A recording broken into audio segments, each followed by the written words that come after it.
A very warm welcome to everyone joining us this evening. Thank you for being here. My name is Peter Webb. I'm an integrative psychologist here at NIIM. It's my very great pleasure to be hosting this evening's presentation as part of Men's Health Week. And this year, the focus in 2021 is on the importance of connection and having a supportive team around you. It's vital to prioritise your physical, emotional and social health by staying connected and seeking support from a team of people who care about you and your well-being. And your team could comprise family, friends and colleagues, but it's very important to make sure that you have the right health professionals on your team as well. They will support you to maintain health and well-being, and they will help you manage challenging times a bit easier. At NIIM, we have over 20 healthcare professionals, including doctors and allied health professionals, offering a wide range of services and treatments, as well as a full herbal dispensary to support you. If you are a member of Friends of NIIM, you'll be receiving regular updates from us. But for those of you who are not a member, I encourage you to join our NIIM community. You'll receive all our offerings, including free educational events and the latest health research. Please go to our website, niim.com.au, and join online. It's free. So we have an exciting presentation for you tonight. And first up, I'd like to introduce our first speaker, who is Professor Avni Sali, AM, founding director of NIIM. Avni is often referred to as the father of integrative medicine, almost the grandfather of integrative medicine now, I think, but his knowledge, experience and wisdom is legendary. And tonight, Avni's topic is health and longevity for men. Welcome, Avni. Thank you, Peter, and thank you all for joining tonight. Men need all the help they can get if we go by medical statistics. And it was in the US in 1994 that they decided that it was necessary to have a Men's Health Week. And here we are, we've now got a Men's Health Week. So I'll move on to the first PowerPoint.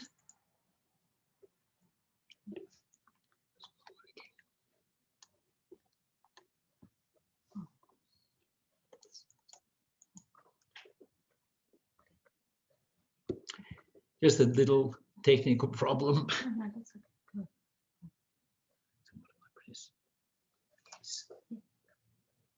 So, Australian statistics.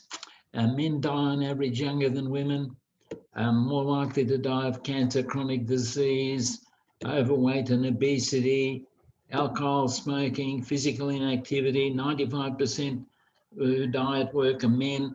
And who die in road accidents is predominantly men, and also suicides.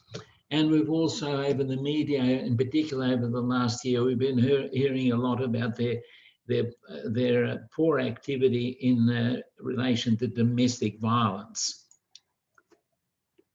The major risk factors for chronic illness, when we're looking at illnesses that are persistent: loneliness, isolation, lifestyle, weight, alcohol, mental health, smoking are all important.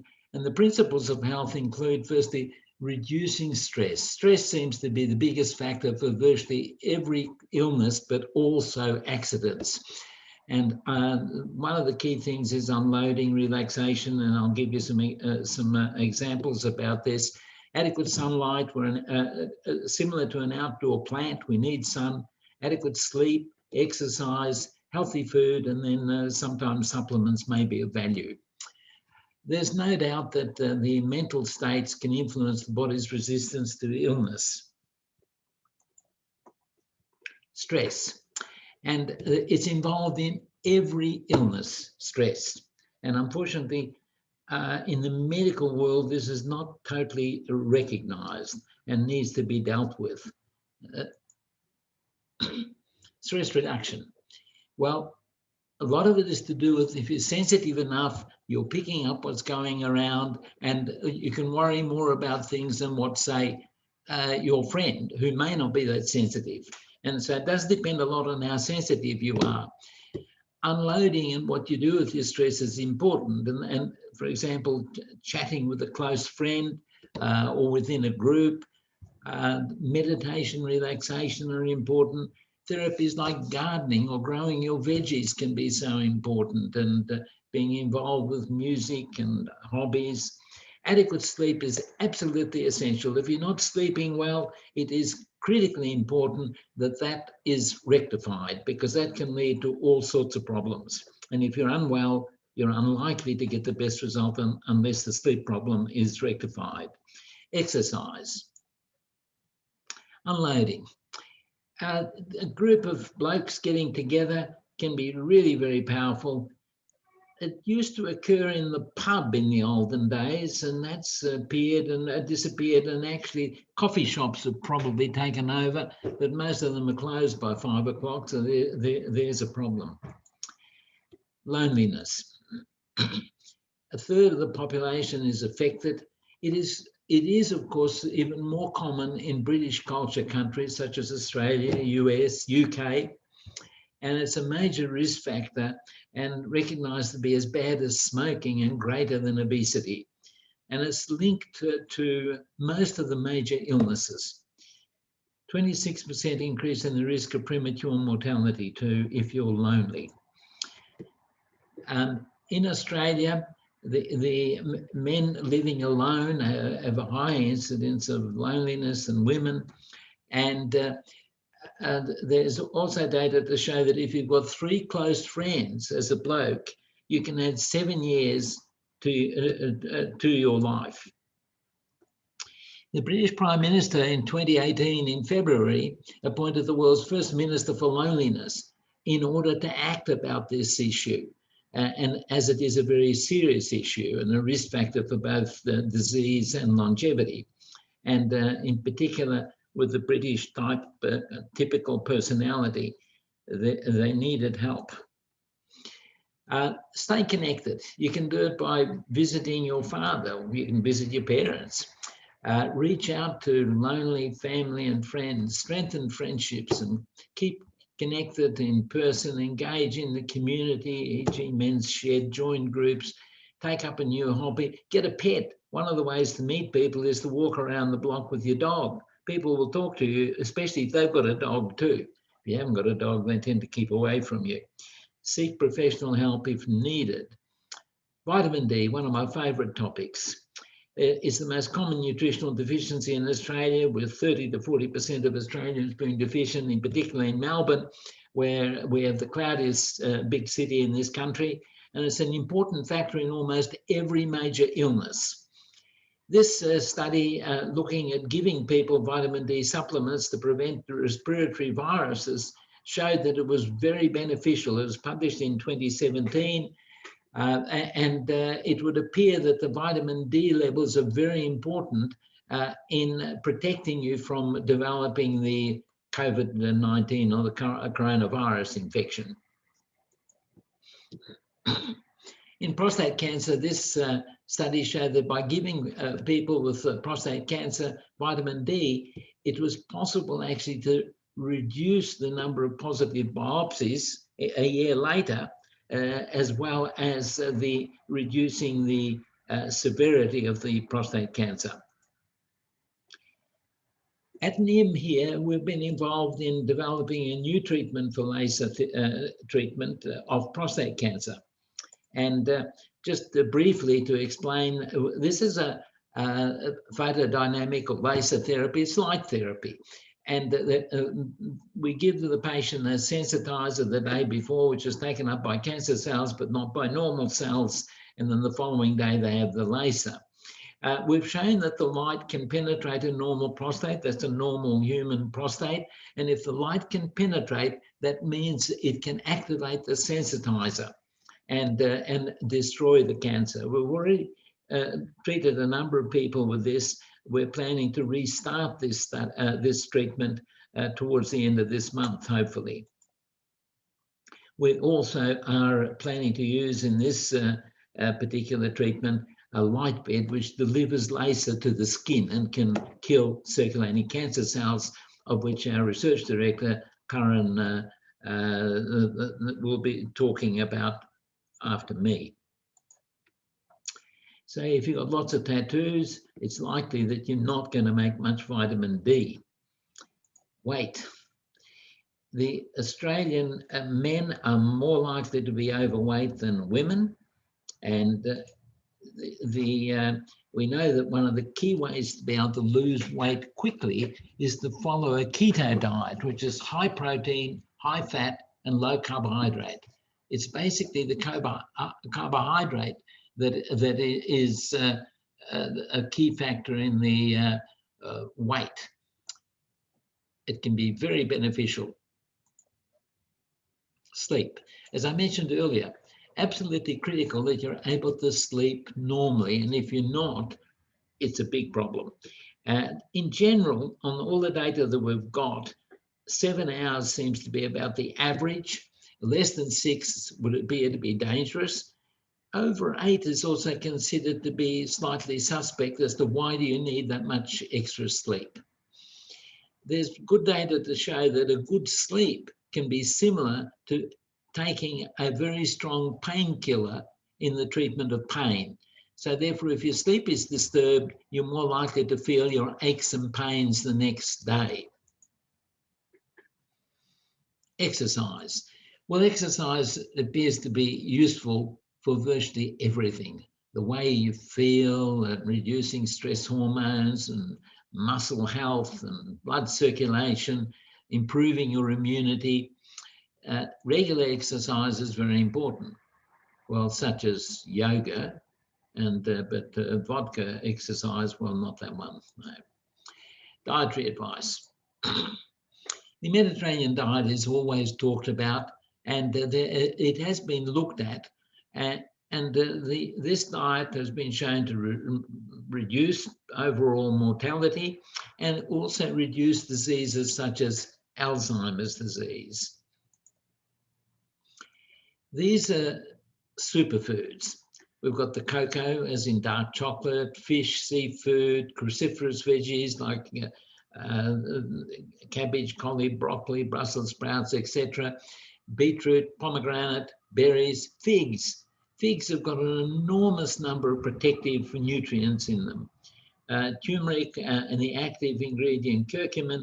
Handful of nuts is likely to increase your longevity by 20 to 30%. Olive oil, cold pressed, it would appear to be about the best oil, especially for cooking, as it is very resistant to heat.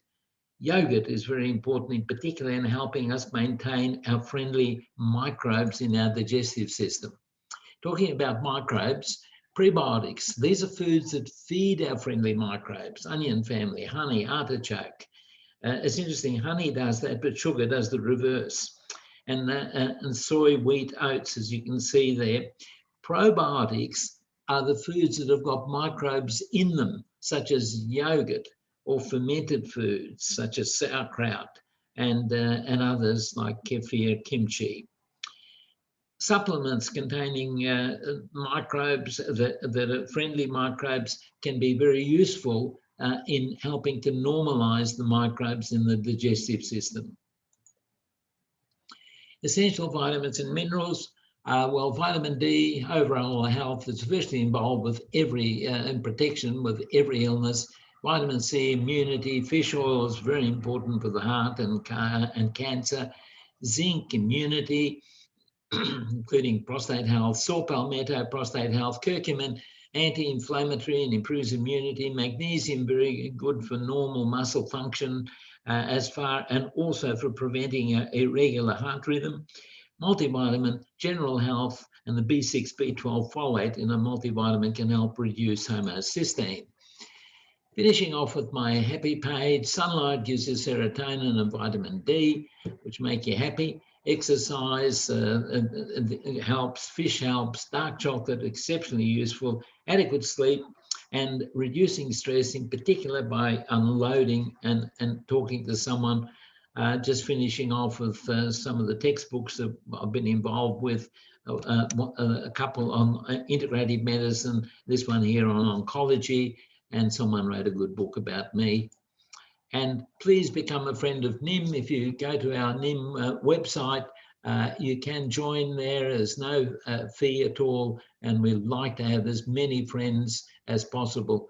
Join the whole street if you can. Thank you.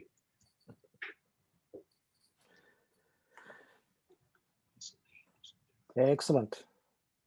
Thank you very much, Avni. You could actually mute your speaker and just switch off your video as well. That would be lovely. So,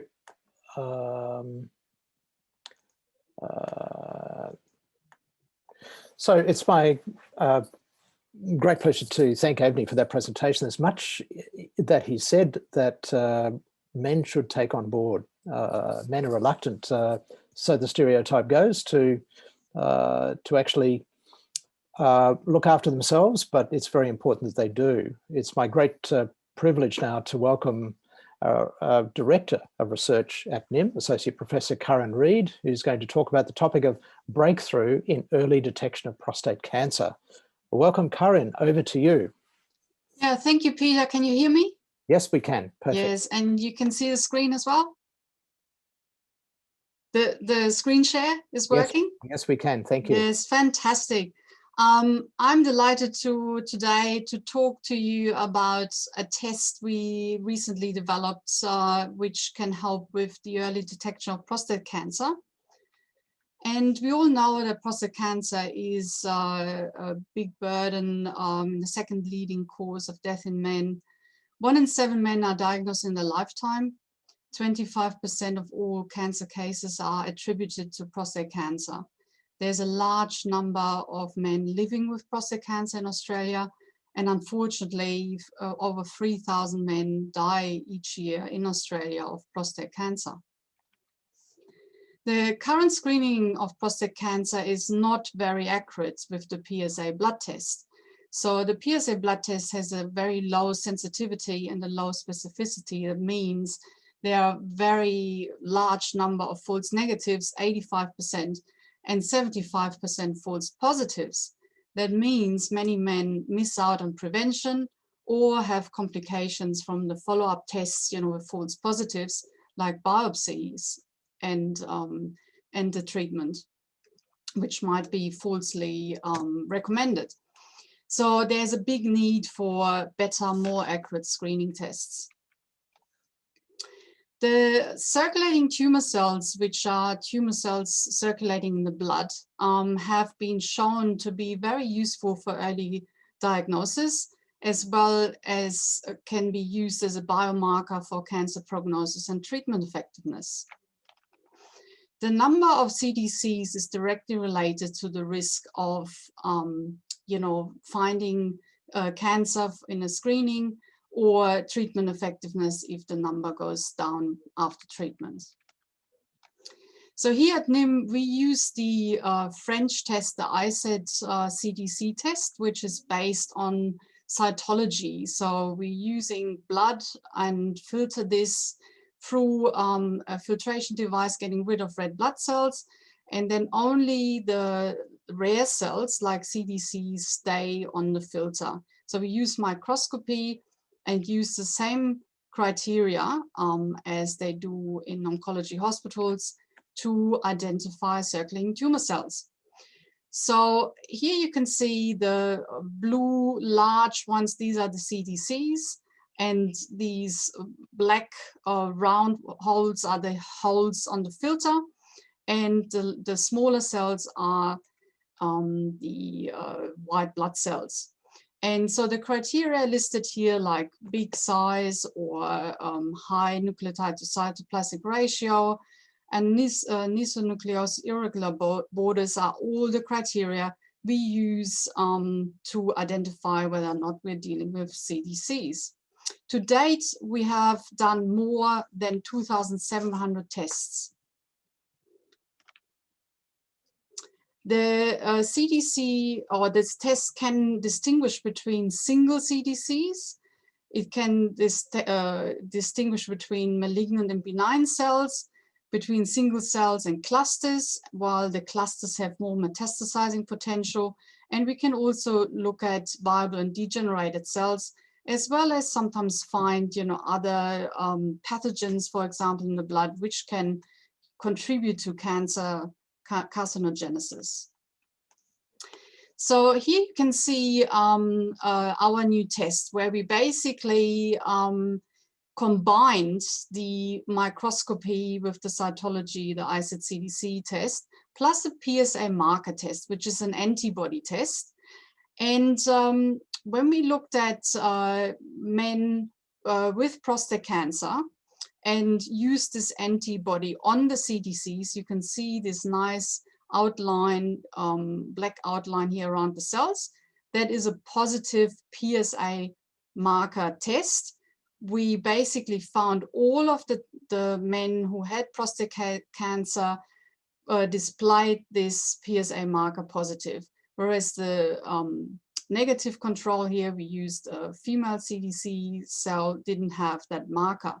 So in our study, we found that those men with positive PSA marker CDCs who were screened, we actually found prostate cancer after the CDC test. Those who did have CDCs but not a positive PSA marker, we found other cancers. And those men who didn't have CDCs but perhaps a high PSA blood test, we found prostatitis rather than cancer. So we're excited to see that this combination of tests with the CDC plus marker testing gives us an accuracy of 97 to 99% compared to the PSA blood test, which is only 15 to 25% accurate.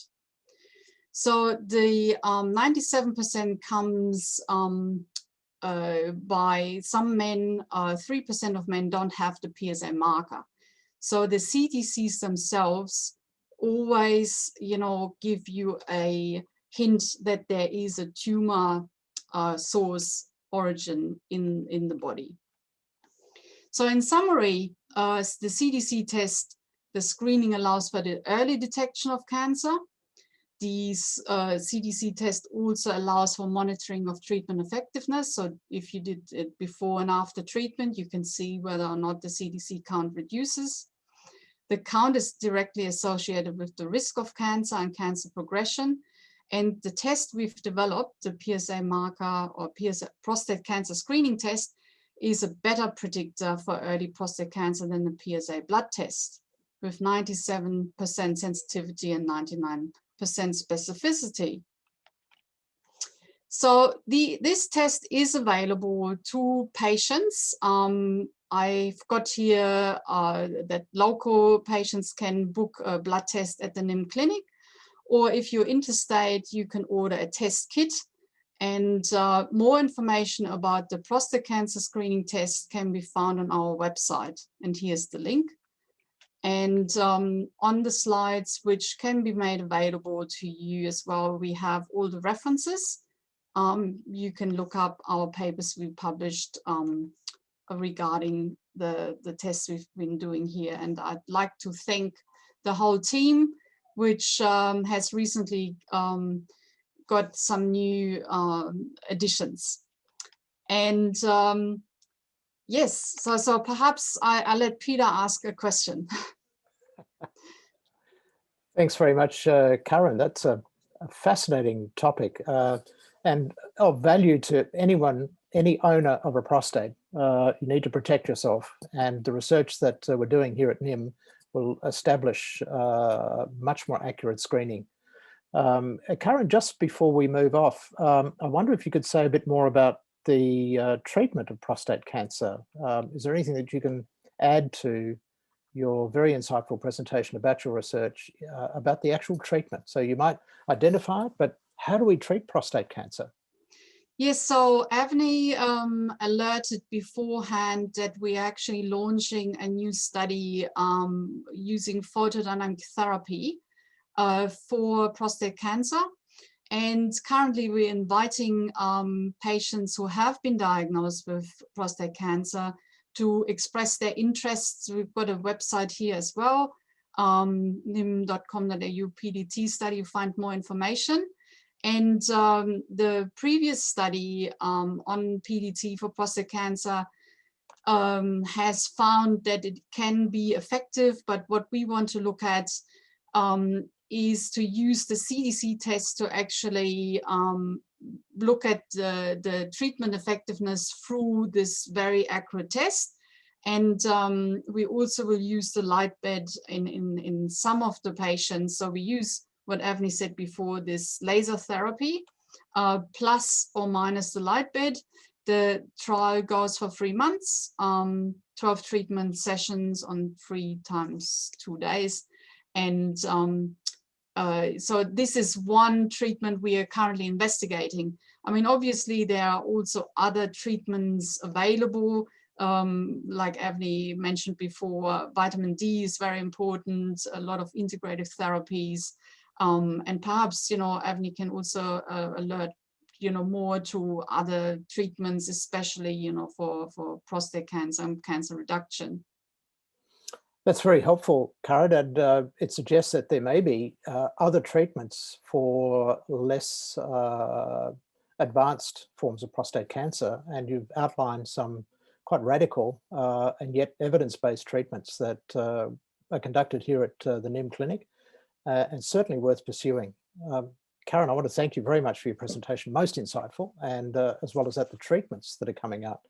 Thank you. So thank you very much. So Karin, just switch off your video for me, and then thank you. So it's my very great pleasure now to introduce the next speaker, who is, that would be me. As the integrative psychologist here at NIIM, it's my delight to talk about the mental health of men, the impact that mental health has in our communities, actually, and how men are perhaps more affected than other members of the community, certainly under the present circumstances. I want to share with you the story of one of my patients, actually. He's an auditor at one of the very large professional services firms. And he approached me because he had just come under investigation from ASIC.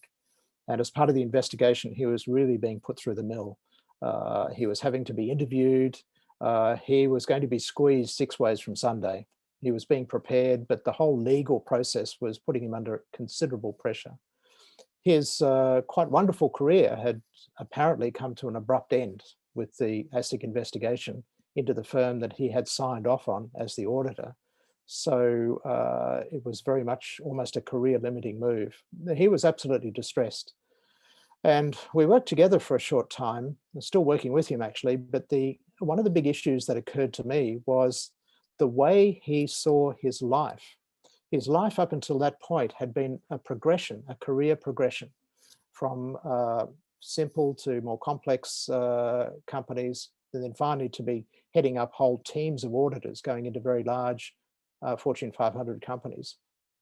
But in fact, it was that very progression that presented his limitation. This is something I find with many men, particularly those who are in high-profile positions, because they have a particular mindset, and the mindset is one of performance. The performance mindset, you might argue, is very consistent with the hunter-gatherer mindset. You develop skills, you go out and apply those skills, you get successful, you develop more skills, you get more success. And that performance mindset works extremely well until it doesn't. And in my client's case, that whole mindset had simply stopped working. It wasn't enough for him. And as we explored his anxiety, his depression, his struggle with uncertainty about what the outcome of this investigation was going to be, I put it to him that perhaps there are other mindsets available that he hasn't explored. And if his mindset was only ever going to be a performance mindset, then he was missing out on what life has to offer. In fact, the mindset that gave him the greatest comfort and ease was the mindset of there's nothing I can do. Now, that mindset might seem hopeless and useless, but actually the mindset of there's nothing I can do is incredibly resourceful when you realize that it's out of your hands. There is nothing I can do. So there's nothing I have to worry about. I simply have to wait for things to unfold. That can be a very resourceful place. It's a place to exhibit self-compassion. It's a place to exhibit empathy towards yourself and others. And it's a place to explore a different way of thinking about your life and a different way of thinking about how you conduct yourself. So I use that story as an example of how men actually have their own self-limitations. They describe themselves in ways that are stereotypically the breadwinner, stereotypically the one who wins the performance, wins the day, brings home the trophy. And it's only one of many mindsets that are available to men.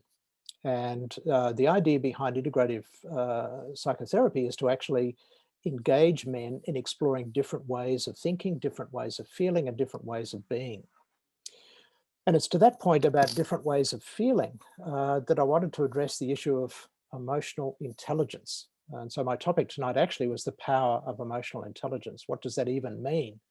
For many men, emotions represent a form of weakness. You're not supposed to show your emotions. Big boys don't cry, etc. And you might think these are stereotypes that don't have a place in 2021 because men are supposed to be much more advanced and much more sensitive. And there have been advances in male sensitivity, although not as great as you would think. So we're still bound by our stereotypes. Our stereotypes, of course, go back to our childhood and our upbringing. So it takes 20, 30, 40 years before those stereotypes are able to wear out, if you like. So we're still seeing a lot of this fixedness of thinking. One of the things that I've also noticed in my patients is this mismatch between intellectual capacity, intelligence, and emotional capacity, emotional intelligence. That very often men pride themselves in the skills they've developed, the degrees that they've garnered, the honors that they have, but they've simply developed the intellectual sharpness and the intellectual capacity without developing the emotional capacity. And that imbalance makes it very difficult for them to cope with trying times. When they're up against it, when they're in a squeeze, when they don't know how to manage a situation, then they don't know their own emotions and they don't know how to handle their emotions. We've certainly seen that during our pandemic phase and during our repetitive lockdowns, there has been a significant increase in domestic violence. This is in large part due to men not having the capacity to actually use the mindset of performance. It simply doesn't work when you're not at work, and it simply doesn't work when you can't produce the output or the outcome that you think you're supposed to. And that frustration, without understanding your emotional intelligence, leads to men often lashing out. And the domestic violence, of course, carries right through. Our children are affected. This runs through to schools. This affects our whole community life. So it is incumbent on men to understand their emotional life, to really appreciate and acknowledge what they're feeling and to have a language to be able to describe that. So in the work that I do here at NIIM as an integrative psychologist, I'm often called to help men to develop that language, the language of emotion, to be able to articulate what they're feeling, to be sensitive to what others are feeling, and to be able to notice how the interaction of emotion can play a very large part in managing relationships both at home and at work. One of the references that I'd like to use that I find very helpful is the work of the psychologist Robert Plutchik. Plutchik developed this emotion wheel, he called it, and it's based on the 8 key emotions. The 8 key emotions of joy, and the opposite of joy is sadness. Trust, the opposite of trust is disgust. Fear, the opposite of which is anger. Surprise, the opposite is anticipation. And so between these 8 emotions, 4 key emotions in their opposites, it's possible to get a bit of light and shade in terms of the emotions that one experiences. That you realize that love is actually a combination of serenity and acceptance. You realize that disapproval is a combination of distraction and indeed sadness. That you can actually describe your emotions, describe what you're feeling in a level of intensity. This gives rise to a language of emotion. Otherwise, and this is often true of men that I see, that they only have 2 or 3 emotions. They're either feeling happy or sad, or they're feeling angry, or they're feeling joyful. And so it becomes quite limiting. They have a limited vocabulary when it comes to describing what they're feeling and how to express those feelings. With a wheel of emotion like this, it's actually possible to use this to describe what you're feeling. And often I'll suggest this as an exercise. Take this wheel of emotion and use it to describe exactly what you're feeling.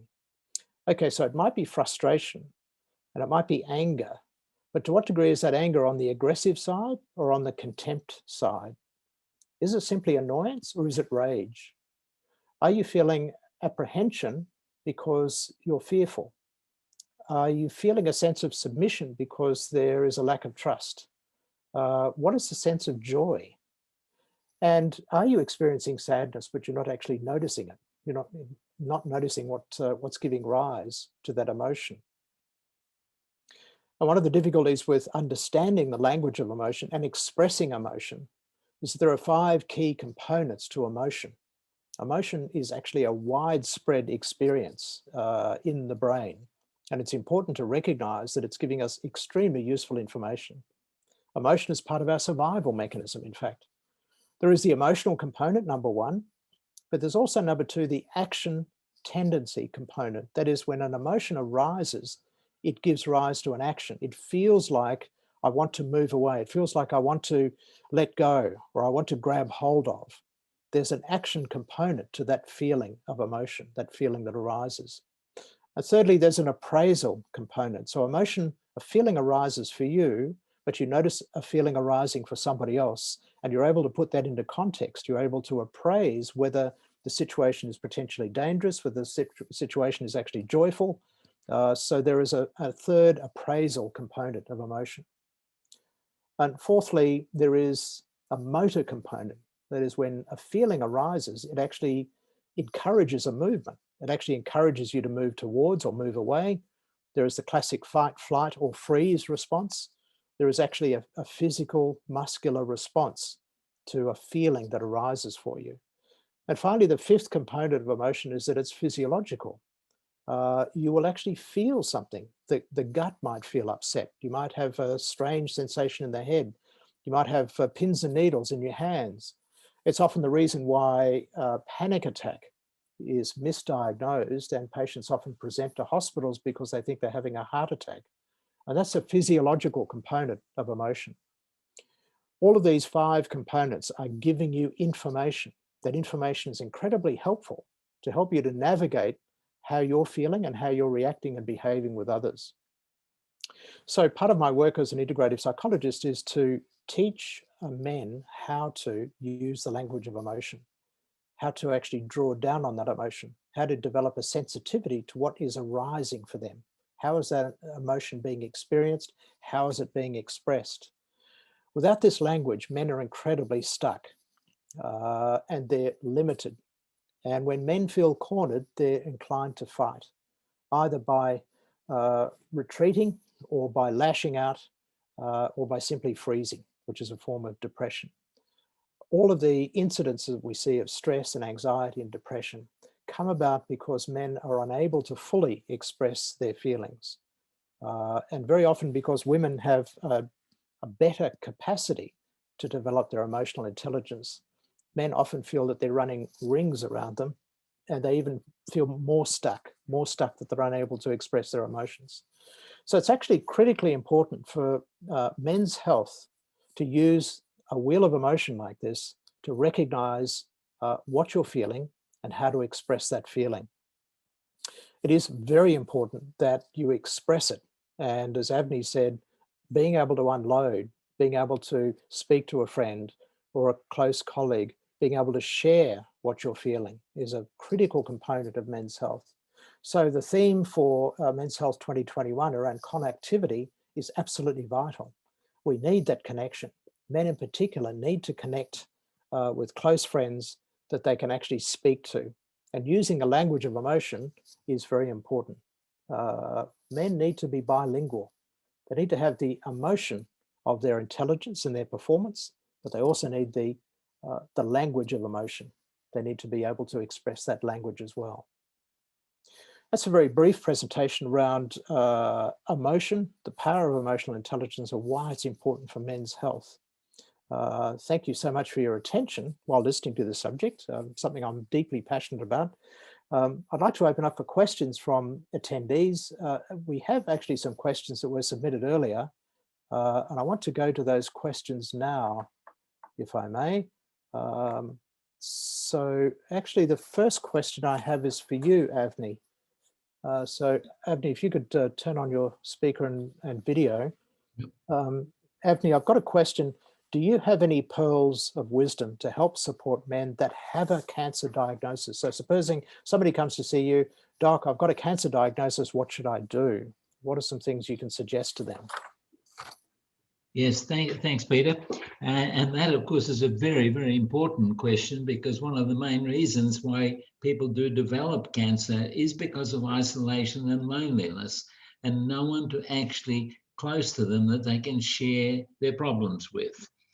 And ideally, a lot of the support can be provided by family, if there is a family, but can be provided by the medical practitioner as well. It's an important part of what a medical practitioner can do. We know that just by making a cancer patient as healthy as possible, that cancer patient will do better than the cancer patient who has not been given health advice about how to become healthy. And one of the important things about becoming healthy is to have someone that you can share your issues with. There are relaxation classes that are run in many suburban areas, but in hospitals as well these days. The Gawler Foundation has had a difficult time because of the isolation and lockdown last year, but they're regrouping again with another organisation to also provide meditation type classes. But the important thing is to try and make contact with a close friend and try and see them on a regular basis. And that really becomes very essential. Writing therapy can also be good too for unloading your problems, but you must destroy what you've written. And in that way, you can really write about worries and issues that are foremost in your mind.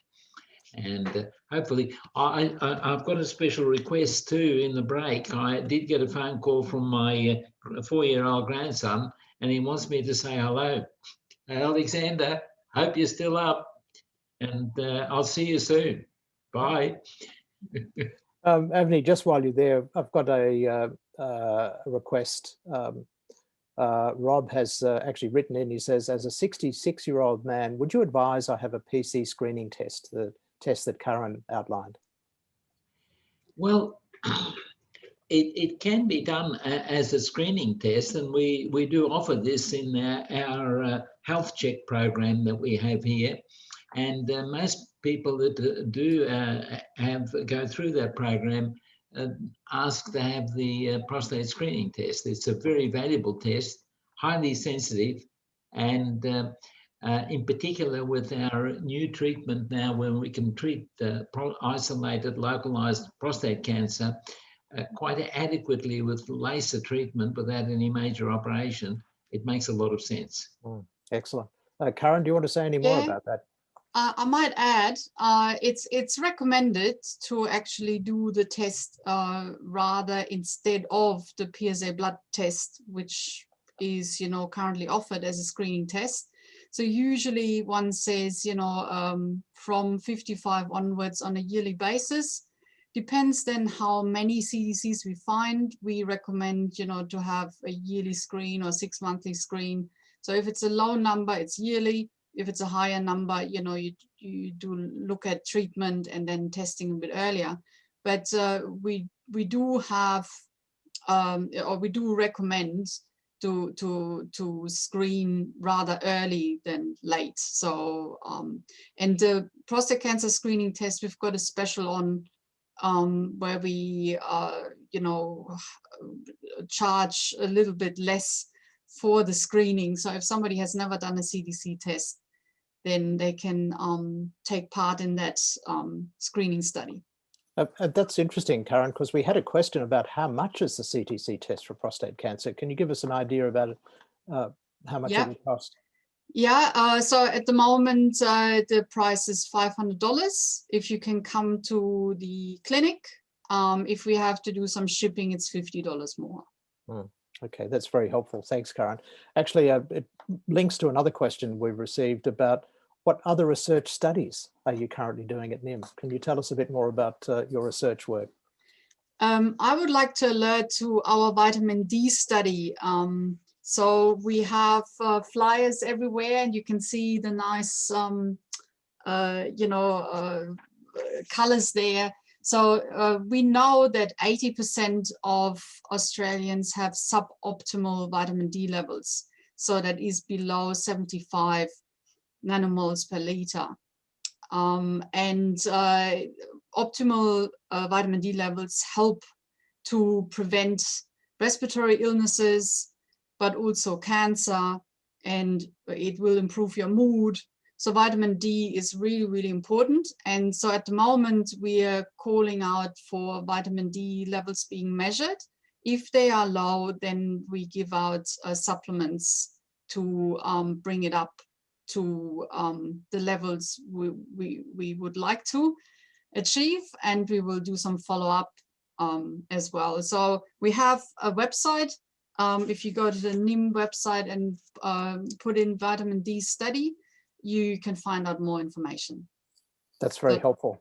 Thanks very much, Karin. There's a lot of work going on behind the scenes here, and it's important for you to be a face to the name and that people can see the kind of research that we're doing. So thank you so much. I have another question, Avni, for you. Are there any dangers in trying to keep male hormone levels up as we grow older? Testosterone springs to mind. Well, it has always been a popular idea that if your testosterone is low, then you should have some form of testosterone supplementation. Now, that can be of benefit, but the first thing that one must do is make the person as healthy as possible. Go through their stresses, their diet, their exercise, sunlight exposure, etc., because that can make a difference to your testosterone level. And there is a controversy as to whether normalizing a testosterone level will actually make you healthier. But in someone who has a deficient testosterone level, especially when they're younger, it makes a lot of sense to supplement that person to a normal level. But as for giving testosterone to people who have got a decrease, which you'd expect in an aging person, that is controversial. Interesting. Just a question has come through to you, Karin. Can the CTC scan be used to identify other cancers, for example, breast? Yes. I'm not a bloke, Carolyn says. Yeah, I saw the question. Thank you. Today we concentrated on prostate cancer because it's Men's Health Week, but the CTC test itself can be used for any types of cancer. And we also will acknowledge, if somebody wants to be screened for breast cancer, we can also do a breast marker test. And we also give out this special, we give out for the prostate cancer test. So we are aware that women are missing out, and we would like to invite, if somebody wants to be screened for CDCs, and we can specially look for breast cancer as well. But any cancers can be detected with this technology. That's exciting. That's good to know. One of the reasons why NIIM is the foremost centre for integrative medicine in Australia. We pride ourselves on our research, on our education, and on our clinical practice.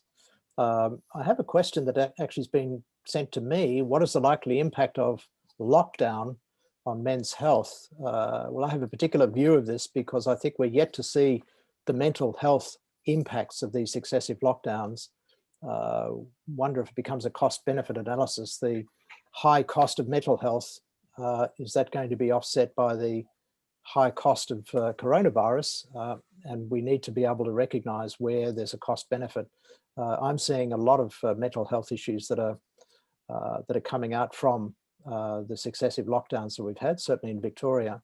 And I don't think the story's over yet. This is going to continue for quite some time because each lockdown re-traumatizes those people who are sensitive to it. And men in particular, I think, are vulnerable because they lack the language to describe what they're feeling to themselves and those around them. It's one of the reasons why we're very busy here at NIIM during lockdown and post-lockdown, because we're facing a lot of mental health issues, actually. I'm delighted, actually, to have hosted tonight's forum on men's health for Men's Health 2021. It's been a delight for us, each of us, actually, to showcase what we do here at NIIM and to talk at length about some of the treatments, some of the research, and the ways in which we can reach out and help you in the community. On behalf of NIIM, I'd like to thank Professor Avni Sali and Associate Professor Karin Ried for investing their personal time to create such informative talks this evening. And on behalf of NIIM, I'd like to thank you all for joining us online. I hope you enjoyed the webinar.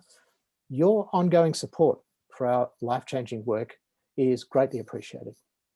And you can make tax-deductible donations to the NIIM website at niim.com.au. So I'd like to finish up this evening with the very best wishes to everyone for Men's Health Week 2021 and a very warm good evening. Thank you very much. Thank you. Thank you.